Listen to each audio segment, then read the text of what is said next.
So guys, for the first step, you want to head over to search and type in printers and scanners. Click on it. And then once you're on this, you want to find your printer. You want to click on it. And then you're going to scroll down and click on printing preferences.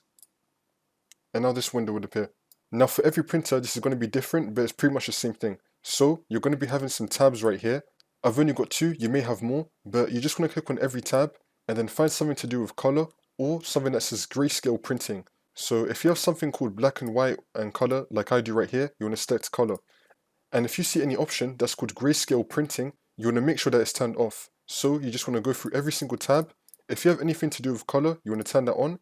And anything to do with grayscale printing, you want to make sure that it's turned off. So just check every tab, see if you have that. And also, if you have anything that says advanced on it, you want to click on this. And again, if you see anything that says color, you just want to select that. And if you see anything that says grayscale printing, you want to turn that off. And then click on OK, and then click on OK again. And then once you do that, you also want to click on printer properties, and then do the same thing that I just told you. And then click on OK. Now, you just want to restart your computer, and then you should be good to go.